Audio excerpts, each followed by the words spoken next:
skip to contend the Donald Trump-Kim Jong Un summit has died just as it was born, in a haze of confusion, presidential vanity and indifference to substance. The open letter to Kim withdrawing from plans for a June 12 meeting in Singapore is vintage Trump, betraying too much of the man.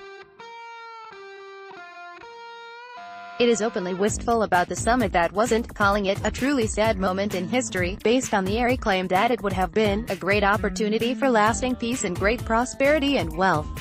It first misattributes a tough warning from a North Korean foreign ministry official to Kim himself, and then politely invites him to change your mind in response to Trump's decision, not Kim's, to withdraw.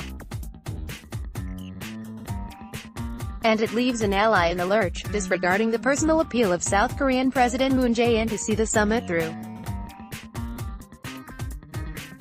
As the North Koreans seem to have understood only too well, there was never an adequate basis for negotiations.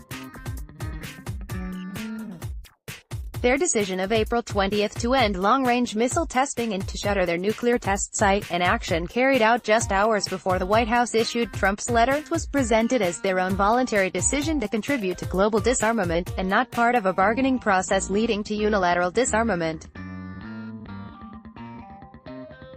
Yet Trump administration officials continued to speak as if the United States were in a position to dictate an outcome to the North Koreans.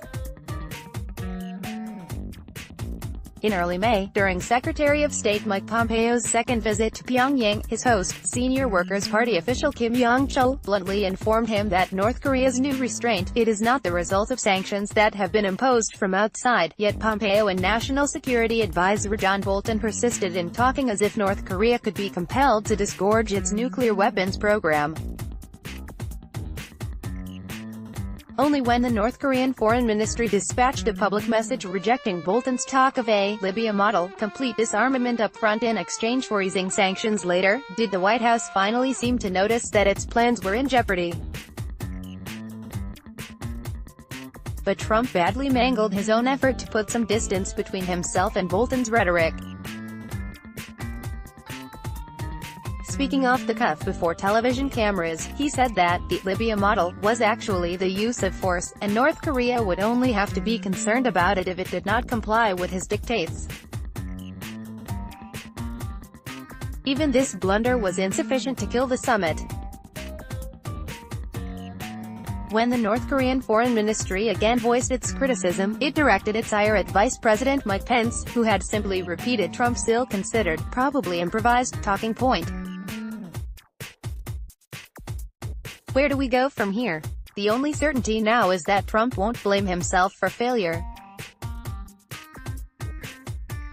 His most likely scapegoat will be Chinese President Xi Jinping, who Trump has accused of stiffening Kim Jong Un's spine. Trump is likely to lash out by looking for new opportunities to impose tariffs on Chinese imports, something that will do little to enhance international cooperation on the North Korean nuclear issue. Kim's decision to refrain from further nuclear testing and long-range missile testing will probably go a long way toward easing pressure from Beijing.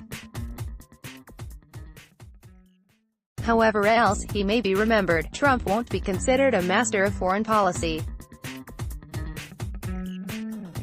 By seizing on a summit proposal relayed by South Korean officials, he has undone much of the leverage created by his own administration's maximum pressure campaign against North Korea. This is part of a wider pattern of impulsivity.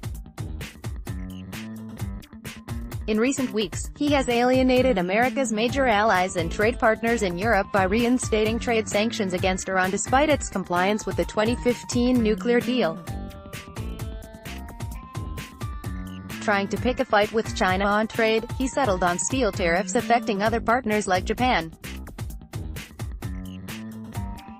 He now appears ready to double down by making a similar move on cars. What happens now is impossible to predict, but it should help to clarify an essential truth about international politics: no country, not even the world's most powerful, can dictate outcomes as it sees fit. All successes depend on maintaining a web of relationships around the world. In his letter to Kim, Trump wrote, "I felt a wonderful dialogue was building up between you and me, and ultimately, it is only that dialogue that matters. Nothing could be further from the truth. The results of a one-man foreign policy speak for themselves."